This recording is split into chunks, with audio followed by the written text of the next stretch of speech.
We're at the top of the hour, and we're going to go ahead and get started today. I'd like to start with Alyssa Dangler. Alyssa, welcome and take it away.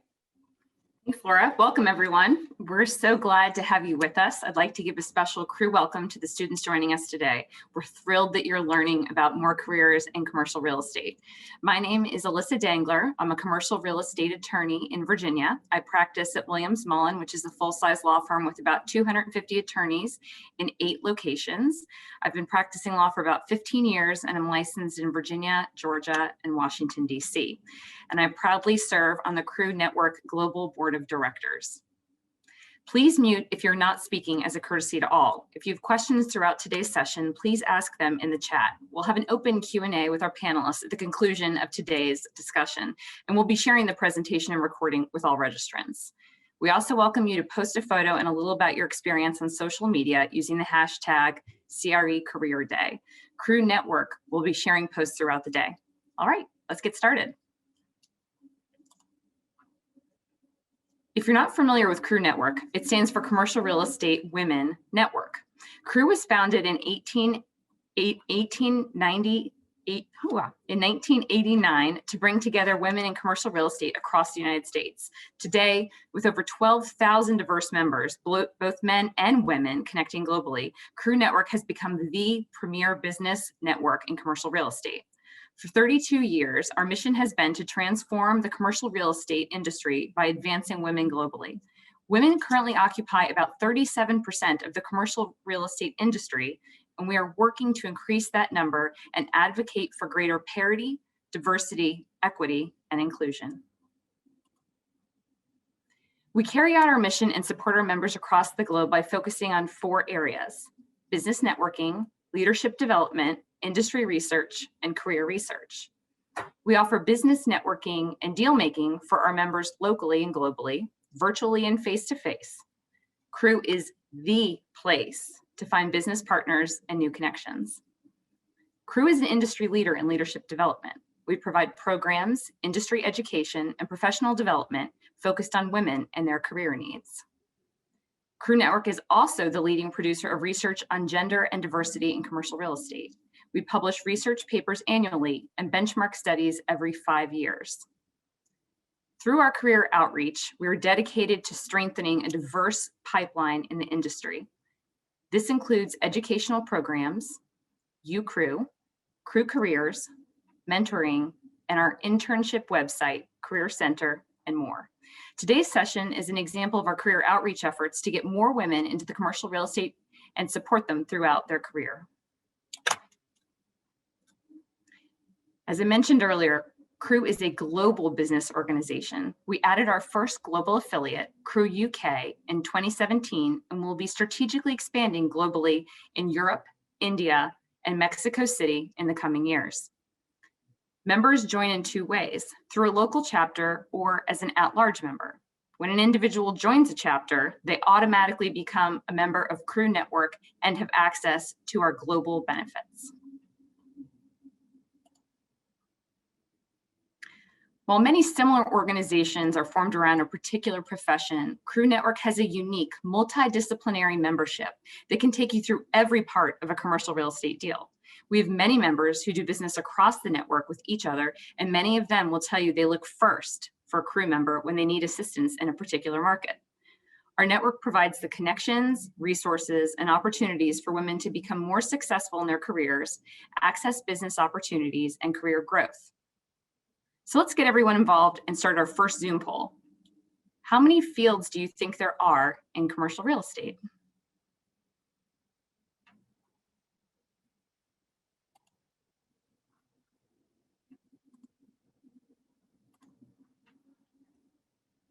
Okay.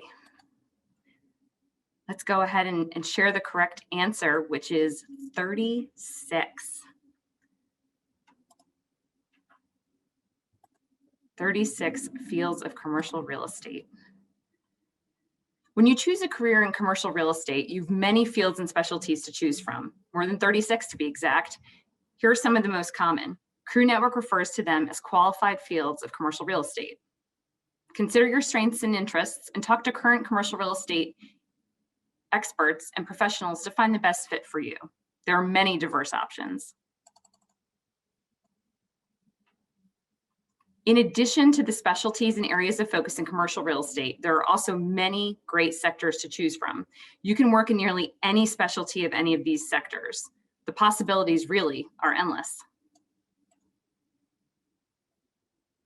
I'd like to take a moment to talk about the career services CRE Network offers for students. We're committed to bringing more women into the commercial real estate industry by offering career outreach programs, scholarships, and resources. First, our charitable arm, CRE Network Foundation, supports scholarships for future female leaders as they pursue university-level education that will lead to careers in commercial real estate. CRE Network Foundation grants 25 $5,000 academic scholarships to young women annually. Scholarship applications open on January 1st and close on April 15th. UCREW is a program that introduces college students to the many diverse opportunities within commercial real estate. CRE Network chapters host interactive sessions with members to teach students networking fundamentals, offer powerful career resources, and provide relationship building opportunities. You can join CREW as a student. Full-time students in graduate or postgraduate studies who are pursuing a career in a qualified field of commercial real estate are eligible for discounted memberships and registrations.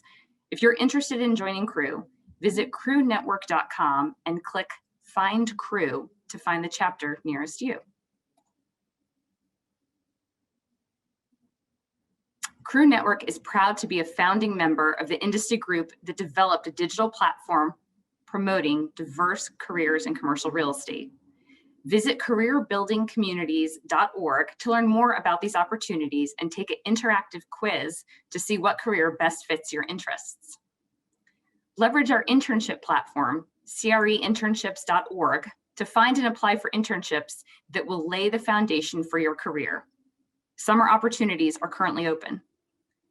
And when you're ready to pursue your first full-time job, the CREW Network Career Center provides access to careers and employers across all sectors and levels of commercial real estate. Create a job seeker account to post your resume, receive job alerts, and tap into valuable career resources. Be sure to bookmark the site, crecareers.org. Okay, let's do another Zoom poll. How many commercial real estate professionals are typically involved in one project?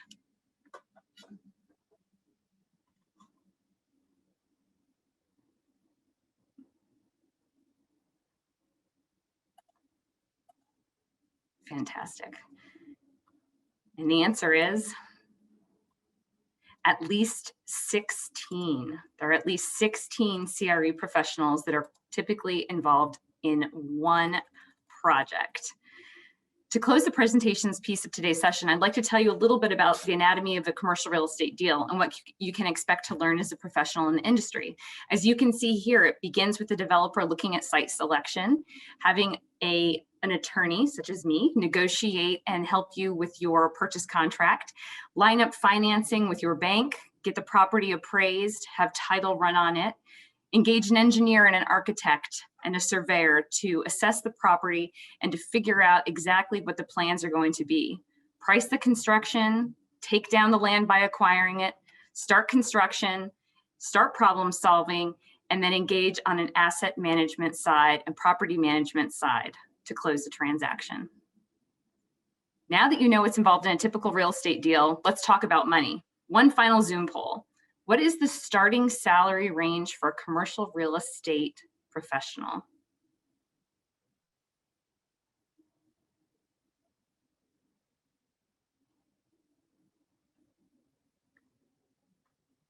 Great, and the answer is $63,000 to $70,000. And this is for your first job. Overall, according to the 2020 CREW Network benchmark study, the starting pay for women in the industry is $62,828, and for men, $70,294. You can see how the earnings grow as you move up the career ladder. Yes, men earn more at almost every level of commercial real estate. CREW Network is working with industry and company leaders to close this gap.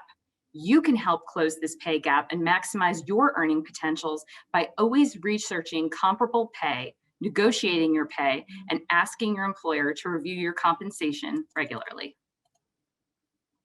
When you look at salaries, compensation figures are lower. As you can see here, most commercial real estate professionals earn short or long-term bonuses, commissions, or profit sharing along with their base salaries.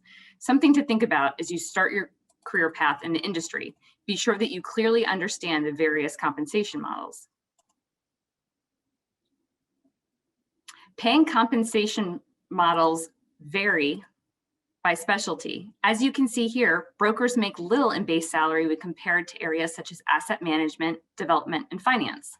The average base salary in those three specialties are around $101,000 for men and $91,000 for women. When you look at the total average compensation, including base salary, commissions, and bonuses, you'll see a different picture. Brokers work primarily on commission, while other specialties bring in bonuses and commission as a much smaller percentage of their overall compensation. As you can see, there's a very large gap in bonuses and commission between men and women, between 56 to 65%. There are likely several dynamics leading to these disparities in commission earnings. Some factors may be related to gender bias in hiring or disparities in commission sharing arrangements. Women may not be getting access to high-profile clients or the most profitable projects and deals. Other factors may be self-driven. Women tend to be more risk-averse and less likely to take 100% commission-based positions. Commissions represent the highest earning potential for commercial real estate professionals, and women are not accessing those opportunities nearly as much as men. I encourage you to learn more about the commission-based positions and speak with professionals in these roles to learn more. There are many great opportunities out there. Now, with that overview of the industry opportunities and earning potential, let's hear from our panel of experts. You can see their names, titles, and affiliations here, but I'm going to ask each panelist to provide us with a brief self-introduction, an elevator pitch to start, and then we'll move into our discussion. Let's go ahead and start with Lindsay. Hi, everyone. My name is Lindsay. I'm with Birmingham CRE chapter from Alabama. I'm currently serving on the board with my local chapter as a networking and social chair and as a delegate. I'm currently a commercial real estate broker at a company called Retail Specialist. We have an office in Atlanta and in Birmingham, and I majorly do retail leasing as a tenant rep, landlord rep in Alabama, Georgia, and Tennessee. Thanks. Wonderful. Thank you, Lindsay. Debra? Hello, everyone. I also am a commercial real estate broker and would be delighted to speak with any of the attendees on the commission-only career path. I'm in San Francisco, and I am with SV, and my focus is on office and medical office leasing and sales. Thank you, Debra. Colette? Good morning, everybody. I'm currently an administrator in real estate education. I run the real estate the real estate academic program at Roosevelt University, Marshall Bennett Institute of Real Estate, a role that I started after spending 30 plus years in the real estate investment management space. I am based in Chicago and definitely welcome any questions you might have about investment management or any other discipline, and look forward to sharing insights with you through this session. Thanks so much. Thanks, Colette. Stacey? Hello, everyone. I'm Stacey Camp. I am the CEO of Koch Development, which is a family-owned commercial real estate company based in St. Louis, Missouri. I am part of CRE St. Louis, obviously, and I am a delegate and a president-elect this year. My role as CEO, I cover all bases. In commercial real estate, we have predominantly retail and office and a little bit of industrial, and then one of our unique attributes is we also are in the amusement attraction business. So we call that wheel estate because we have what is essentially modern day Ferris wheels in 2 markets in the US. Thanks, Stacey. Rhonda? Hi, everybody. I'm Rhonda Holland. I am the Chief Financial Officer for Master Built Hotels in Calgary, Alberta, Canada. So if you looked at that map where CRE was, almost one of the most northern dots. But I have also worked in the US as well, and probably the most southern dots as well in Texas and Arizona.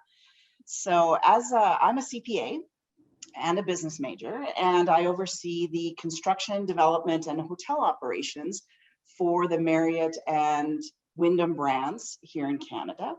And not only that, I've also done master planned residential communities and large scale transportation projects as well. So that just gives you a little segue on what commercial real estate can actually get you into. So thanks, Rhonda. And speaking of, you have an incredibly diverse resume. I know you started originally at Hockey Canada and are now at Masterbuilt. So you've gone it really throughout many different fields of commercial real estate. How did you get started in commercial real estate?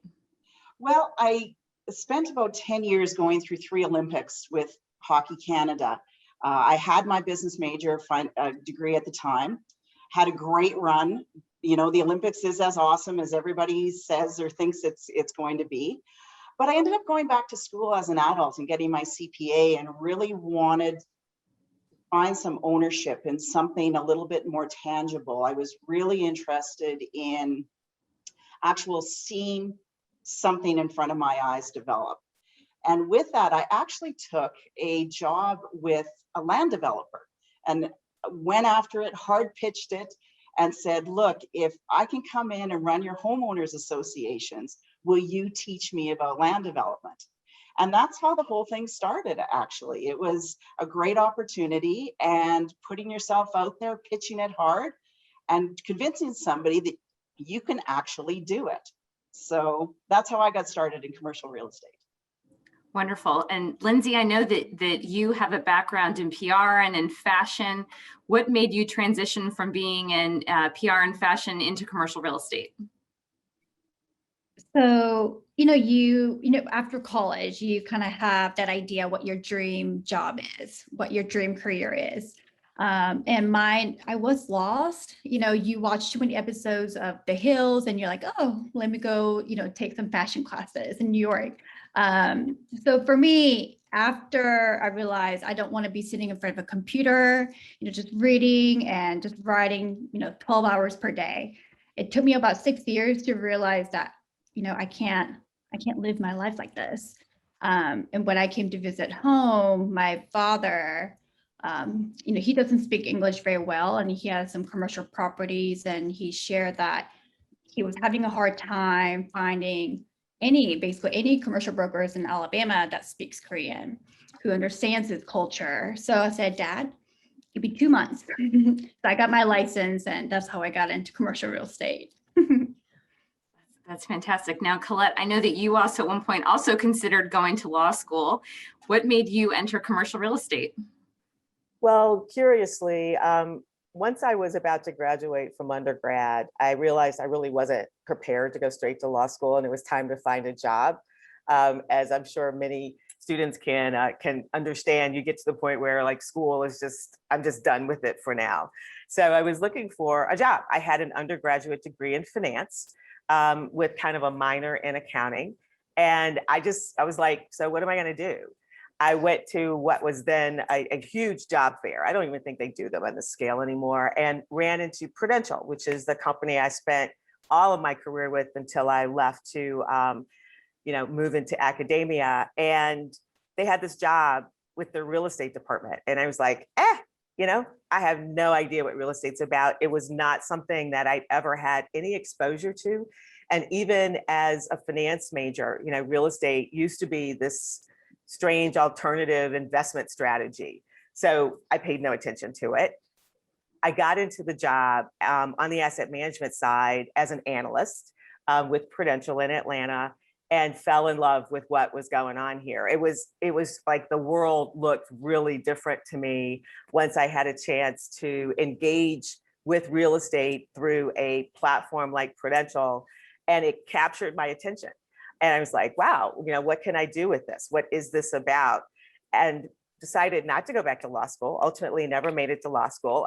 Got my MBA in finance in a night program in Atlanta, and had an opportunity to really grow with this industry. I was in it a long time ago, as I said, like more than 30 years at Pru. actually got a chance to engage with this industry as it was about to go through some pretty major transformations. And that transformation afforded excitement and always something new that captured my attention. So I'm one of those people who can say, I fell into this. I had no idea where I was going, but got totally caught up in the impact and influence that this industry has on the world. Wonderful. Stacey, how did you start your commercial real estate journey? Similar to Colette, I kind of landed into it. The short story is I graduated from college with an accounting degree and a minor in German. Thought I was going to go into international business. I started with one of the big accounting global firms at the time, loved it, and was recruited by an ex-colleague to go into the cable industry, believe it or not. Worked on mergers and acquisitions and bank and financing deals with a lot of the big firms on Wall Street. Had a wonderful time, learned a lot. And meanwhile, my colleague who had recruited me to cable had left and went to real estate. And so about 4 years later, they called me and they said, hey, we have an open CFO position and I think you are the right person. And I was like, what are you thinking? How can you be a CFO? I've never worked in this industry before. And he knew me, he knew my toolbox. I went after the interview and I got the position, and I've been in real estate now for 10 years and really enjoy it. Wonderful. And congratulations on recently being named CEO. Well, thank you. Thank you so much. Debra, how did you get started in commercial real estate? Well, very similar to Lindsay's story. My family had multifamily investments, and I had been approached by a local developer who had a vertical platform that included commercial brokerage. So I started because this developer wanted to get into managing and potentially selling some of my family's assets. When they approached me about a career in brokerage, I really did not have a grasp of a commercial real estate brokerage path. I was very familiar, obviously, with residential brokerage, observing that. But when I learned that there was an opportunity, I took it. I became licensed, and I was able to start a career path in the Sacramento area. And I do apologize. Start a career path actually in land development. And so ended up eventually 25 years ago relocating 100 miles away to San Francisco, woohoo, the big city, and got very excited in a career path in office and medical office, leasing and sales. Wonderful. Can you tell us a little bit more about what your role is in that and what your average day looks like and what you do? Sure. Yes, I want to encourage any of our members to pursue a path in brokerage, and it's very much process driven. We're not curing disease or world hunger. Your contribution, the noble cause is that you're helping your clients succeed in their paths by providing them the environment from which to do that, their office. And so among the things I do, like Lindsay, I work on both the landlord side and the tenant side. And so that process is about researching your market, whether it's a geography or a tenant type, like medical practitioners. And you learn deeply, gain an encyclopedic knowledge about your market that gives you the confidence through expertise and knowledge to go out and present yourself as a resource for your prospective clients in their real estate endeavors. And then it's a matter of finding the right solutions for them, whether it's on the landlord or the tenant side, and walking them through every step of the way through the close. I like to say that my job is to make their job easier. that they can keep their focus on their primary goals, and I'll work on the real estate side. Back when I started, there were not a lot of course offerings at the university level in real estate. So we learned by doing in the field. But now all of you have that opportunity to learn in an academic setting about the process. And I think the combination of the two makes your opportunities limitless. That's wonderful. And Stacey, I know obviously now you're the CEO, but can you tell us a little bit about your role as CEO and your role as a developer and in your real estate? Absolutely. So, starting on the finance side, there's so I'm a numbers person, right? An accountant, but there's so much that you learn, and if you start with the development, you work in tandem with the brokers and the construction team, and you build a budget, and as part of that budget, you have to understand what it's going to take to develop the site. You get involved in the survey review, the entitlements, meeting with attorneys and negotiating the contract, and you are managing essentially. This is how much it's going to cost to do it. This is how much revenue and expense we're going to have after we complete the development of this site. And this is what our returns are to our investors. How much money are they going to make on doing this deal? And after it's completed and you have the big closing party that we discussed earlier, and rubber hits the road, and you're actually running the site, making money off the site, hopefully, right? You have to measure yourself, and you do budgets, and you compare, am I over budget? Am I under budget? Why? What can I do to change this? What can I do to make this better for my investors? And eventually there may be a sale, and it's a continual process that is very exciting as you move through your career with certain properties. Going into the CEO role, it's a lot. It's a similar stuff, but you're more in charge of everybody who's contributing. So you're not as in the details anymore. You're kind of hovering over everybody and allowing them to get their job done and not getting micromanaging at all. But you have a bigger responsibility on to the board and the investors, most importantly, to deliver and to make sure that we continue to maintain towards our strategy and overall health of the organization. So you certainly use the same skills that you were raised with as you came up through the industry or through your professional career. You just have you have a big team that's helping you do that at the end of the day. Wonderful. Well, let's talk to another numbers-based person. Rhonda, why don't you tell us about your role? And I know obviously you were helping crunch the numbers on the Olympics, but what do you do now? And tell us a little bit about your role. I'm going to echo a little bit of what Stacey said and expand a little bit on it. Just to let you know that commercial real estate just isn't all about numbers, or if you're an architect, it isn't just all about drawings. And if you're a broker, it isn't just all about selling. And it's, you know, you look at that, I loved the slide where it showed the 16 different aspects of a project, and as CFO, and Stacey, you know, said this as well, you're in every single one of those 16 steps. You know, there's always that fact is, do you have someone in your back pocket that you can call? Oh, I know a guy, right? You know, there's always something within that process.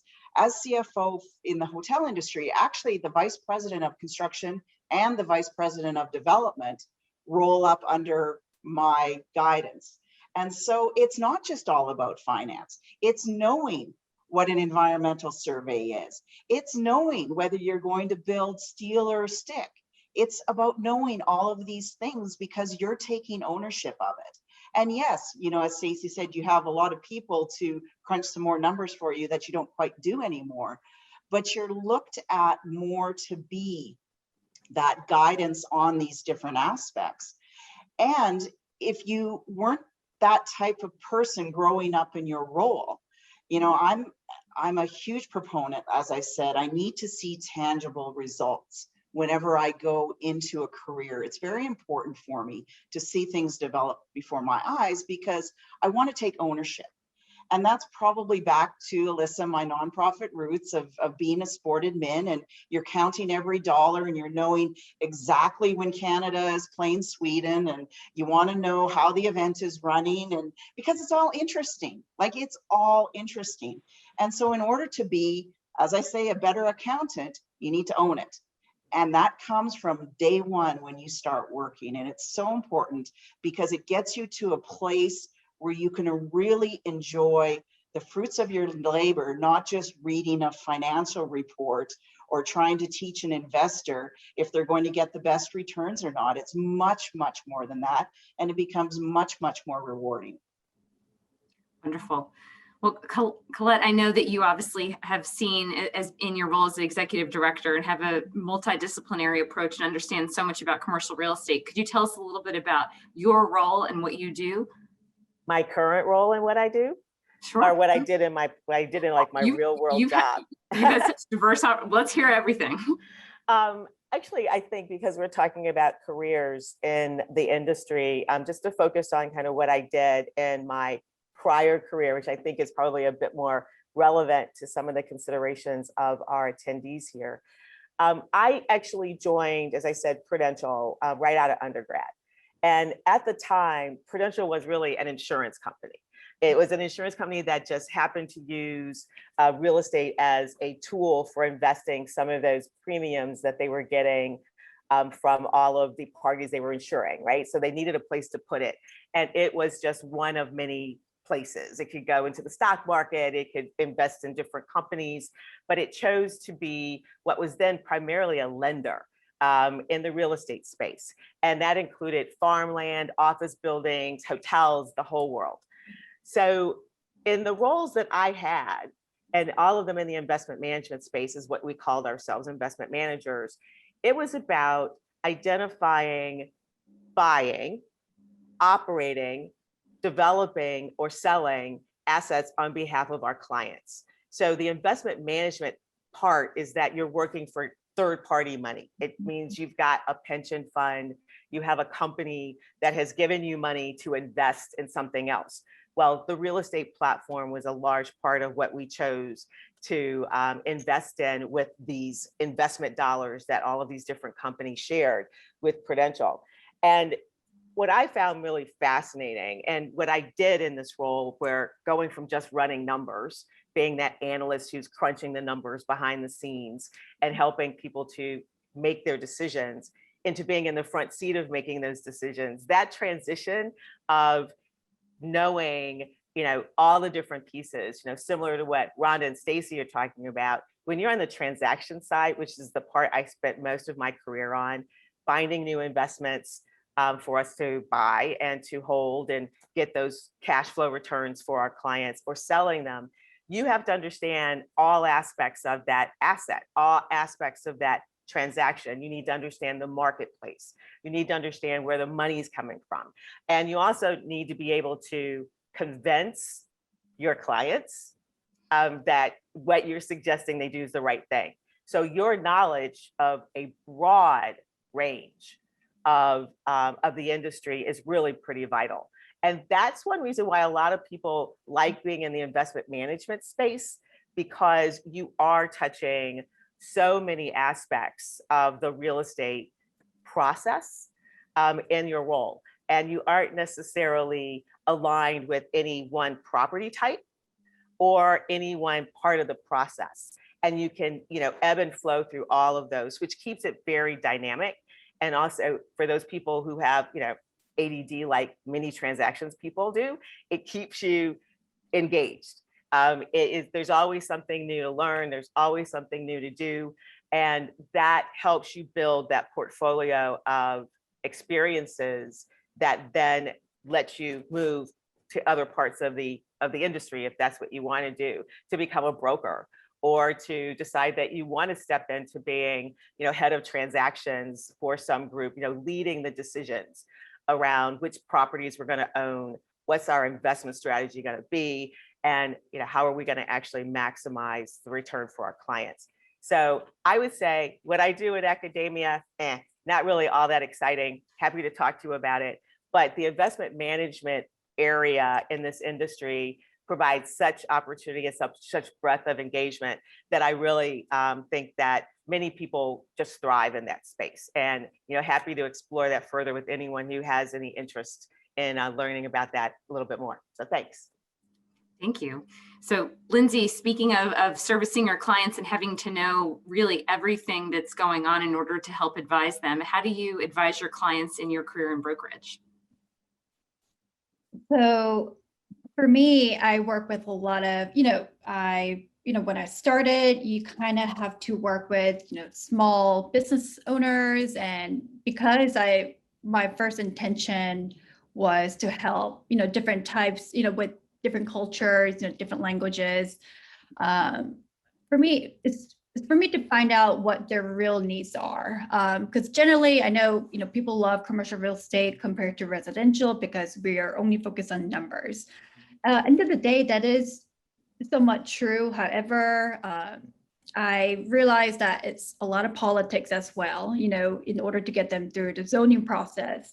You got to know the councilman, you got to know somebody who knows the mayor to make sure we don't waste time and to kind of pitch them the best pitch that we can get, perhaps for city incentives or, sales tax rebate, whatever it may be.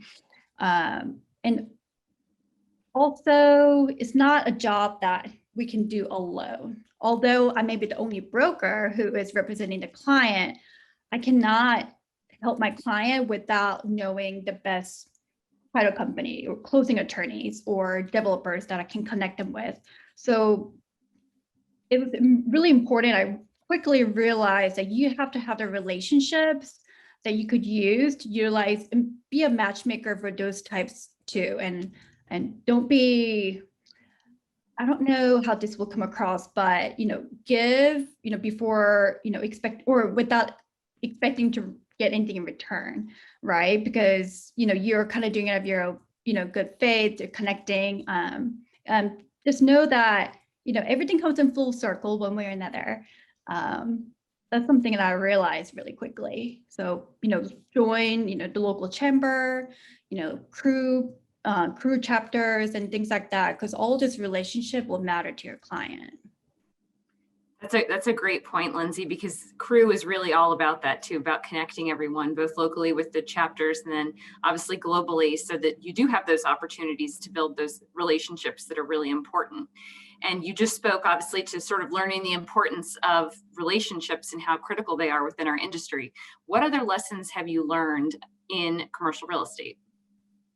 I can spend all day talking about that, but some of the things that I realized, and I feel as the new brokers that are coming to the industry will realize, on Fridays, not very many brokers answer phone calls. And I said, why is that? And I realized that all the male brokers are out playing golf, right? Taking their clients, with their, the president of the company, whatever it may be. So my advice will be learn how to play golf or tennis. You don't have to be the best at it. I promise you, they don't want you to, they don't want you to beat them at the end of the day. So, I always, for me, I feel like my middle name is double bogey or triple bogey. I'm not great, but as long as you can just be enough to play around, I kind of wish I started that sooner. Another thing will be taking CCIM classes is a huge one for me. CCIM stands for, I'm drawing a blank. Why is that? It stands for Certified Commercial Investment Member, and it's built with 4 main courses, and you take a comprehensive exam at the end.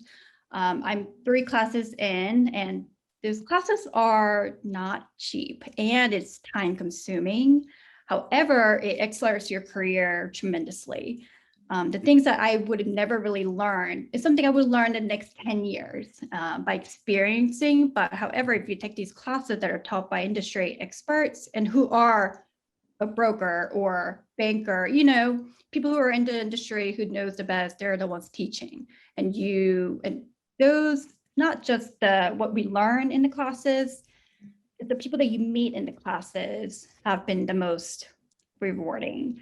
And so when you are negotiating with your new company, make sure they support you going after the designation, and also pay for the classes, right? Because this is important. I would say, I think one of the biggest thing for me was joining my CRE chapter, my local chapter, Birmingham CRE, because I had a tough time trying to enter the industry. I got my license, I was ready, and nobody was taking my calls. Nobody was responding. So I contacted, at that time, my local Birmingham chapter president. Her name is Rachel Jennings, and she got me in the door within 24 hours. And I've been trying to reach these, brokers, company owners past like 3 months. So it's just one of those ways that I quickly realized from the day one why CRE chapters are very, very important. Especially smaller markets like the way I'm in, there's maybe about 8, maybe 10 female brokers here. So it's a very tight knit. So when you're at the point in your career when you can be somebody like Rachel Jennings to someone, that's what I would recommend. Fantastic. And Stacey, what lessons have you learned in your career in commercial real estate? Well, I can echo a lot of what Lindsay said, and there's been so many, it's almost like where to choose from. But I think one that's maybe different than what has already been spoken about is take advantage of mentoring programs. And you may find those within your organization, or you may find those within organizations like CRE. CRE has a fabulous mentorship program that's very well organized and executed at each of the chapters. But in addition to a mentor, I strongly, strongly, strongly recommend having a sponsor or advocate within the company, usually someone above you. And how that is different than a mentor is that sponsor or that advocate, when they're in discussions at a senior leadership meeting, and maybe they're discussing promotions or what's a good fit for this person, or salaries, or maybe there's an opportunity to transfer to another state. That sponsor or advocate who knows you can bring your voice to the meeting and can advocate for you, can say, what about Stacey? Or no, that's really not something Stacey would be interested in, or whatever that case may be. So if I gave one piece of advice, I would continue to use mentors, sponsors, and advocate to advance your career. Wonderful. And Rhonda, what lessons can you offer that you've learned? Oh, I am so glad you called on me at this time. I've been waiting. I'm like, I want to raise my hand. I want to raise my hand. So I want to build on both of those. I'm going to build on Lindsay's first. I'm a golfer. Lindsay, a few years ago, I was same. I sat and I'm like, it's Friday afternoon. Where the heck is everybody? I'm like, they're golfing. Oh, I need to do that. Okay. So I'm going to tell you, there is nothing better than stepping up to a tee, the same tee as the guys are teeing off from, and hammering it down the middle of the fairway. And I'm going to tell you that because use it not only in golf, but everything that you do. Step up and just hammer it down the middle. And that's what gets people looking. I don't care if you're a man, I don't care if you're a woman, I don't care what it is. You step up and you give everything to it whenever you get into it. And that's what's going to impress people. So that's my Lindsay story. I'm like, Lindsay, just go for it. Okay.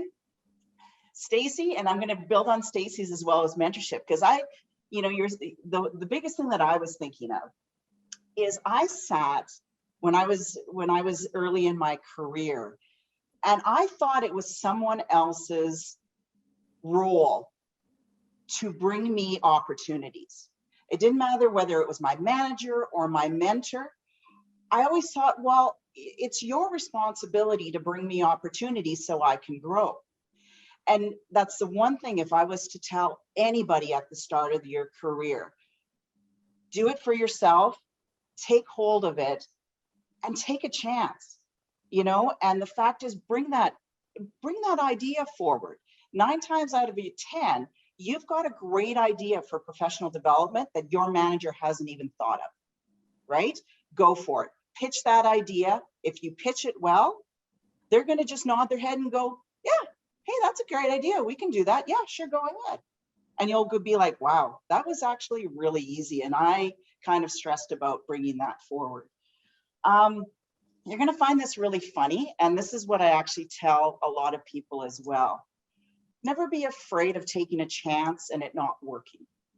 Don't be ever afraid of being laid off.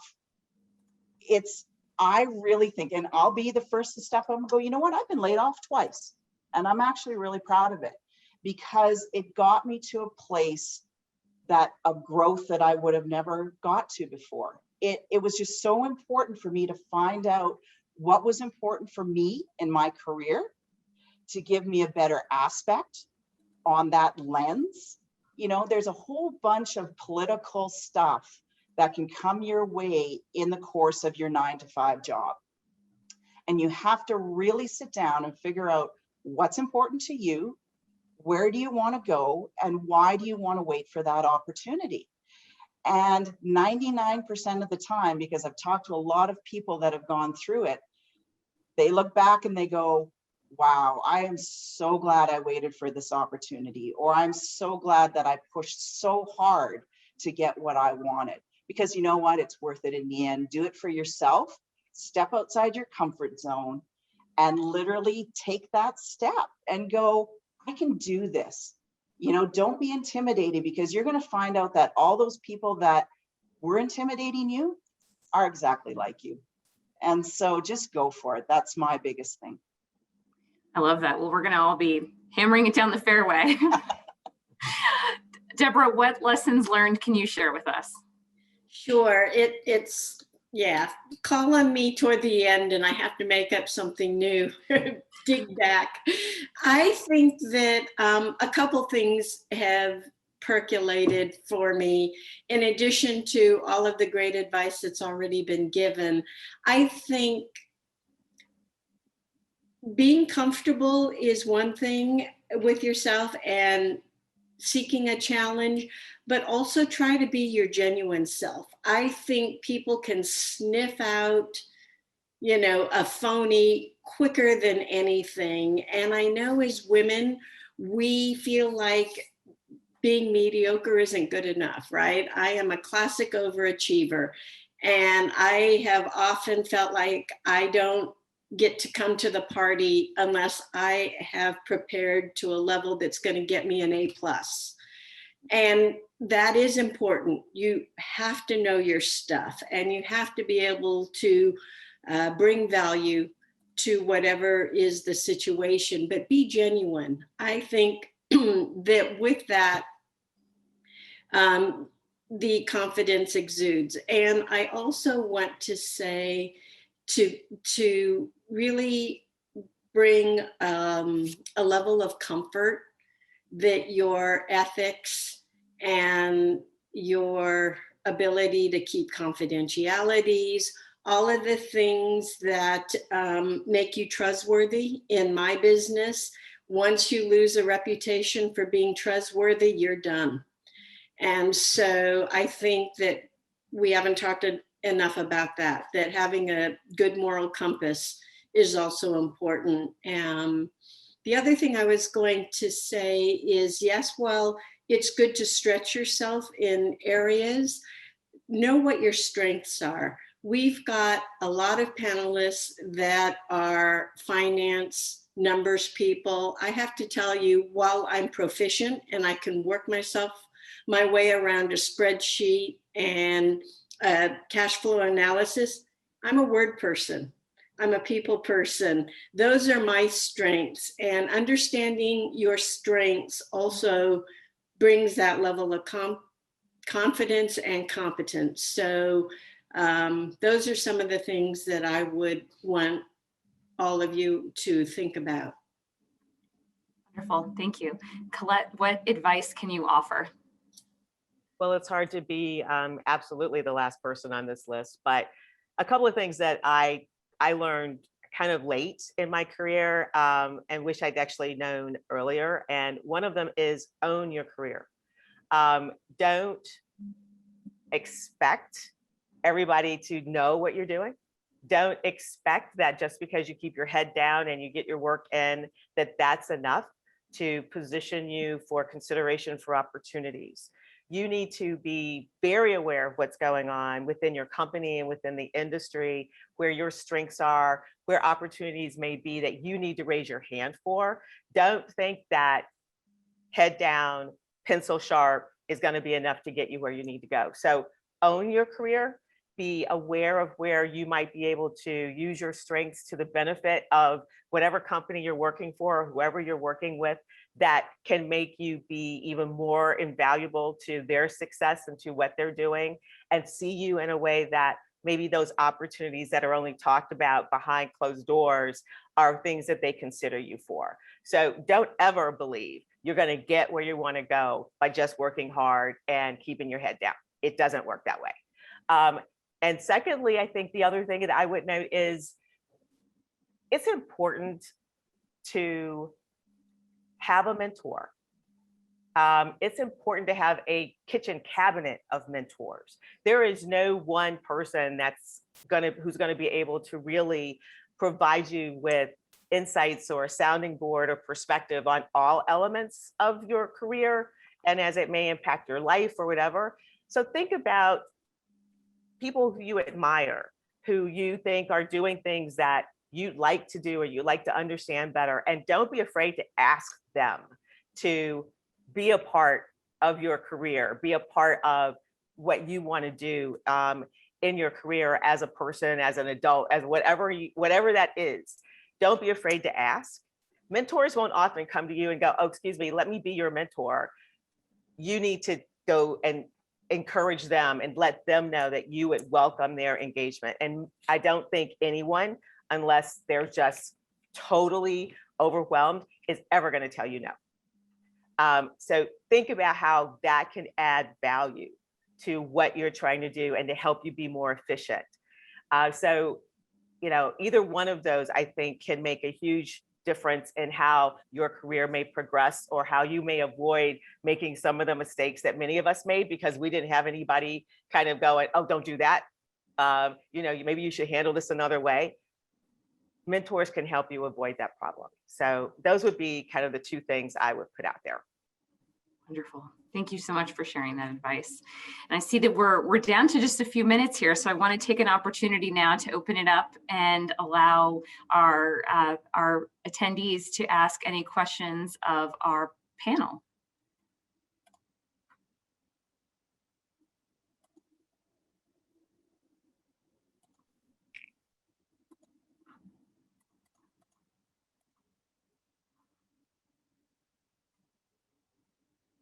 And we've had several questions. Okay. Yeah, we've had several in the chat that have been answered. So thank you for those. Our panelists have been great to step in. A couple of things I want to mention. We have a benchmark study that has a lot of information and data that you've heard about today. And I dropped that in the chat. Deborah provided some great insight into working as a single mother in this profession. And I wondered if any of the other panelists want to address, some of us are parents and some of us have other duties outside of work. If anyone wants to talk to that on the panel. I'll jump in. I mean, I've been married now for more than 30 years and have a daughter. She's 28. So she was actually coming up, during some really interesting times in my career. And it is hard. There are absolutely, there are roles in every profession, in every industry that are going to have times when they're just going to consume everything that's going on with you. And I know as a mom or as a wife, as a caregiver on any level, you will struggle with how you balance all that stuff, and how can you travel and how can you work all these hours and still, manage that. First of all, I think it takes a village. It takes a village of family, friends, your work colleagues to understand how you may need to balance some of these things. Back in the day, I didn't have the ability to just like open up my laptop and re-engage through emails at 9 o'clock at night. I mean, it was done at some point. You just didn't talk to people that much after hours, but there's always been that pressure of having to be here versus there. Your children are having events, they have sporting events, they have concerts, they have all this stuff. And you're like, I've got to do this. How do I balance it? First of all, my opinion is there's no such thing as balance on a day-to-day basis. It's balance over a period of time. And there are going to be times when you're going to have to be more engaged in one thing than another, be it family. Today's family day. Today, I got to do what I got to do for my family. And I'm going to make the other stuff work. Today is work day. I've got to really focus on what I'm doing work-wise and hope that I've got someone to help cover the other things. It's not going to be perfect. And but it is doable. And I don't think there's a single role in this particular industry, no matter what it looks like, that cannot be worked out with everything else you have to do. But it also means that you've got to make sure that you're with the right company that understands what you're trying to do and they support your efforts to hit all those marks. That is potentially even more important than your village, is that your company culture is supportive of that sort of work engagement and family and all of that you try to juggle. So it won't be easy, but it can definitely be done in any part of this industry, I think. This is Stacey. I'm a single mom. I have 11 and a 7-year-old. I have been out of college for a very long time. I've worked in 3 different industries, with the last 10 years being in commercial real estate. And I've had the pleasure of working and reporting to women who had young children. So I had people to learn from, and that was very powerful. But I'm also a witness to everything that Colette said. It is so true. I couldn't have said it any better.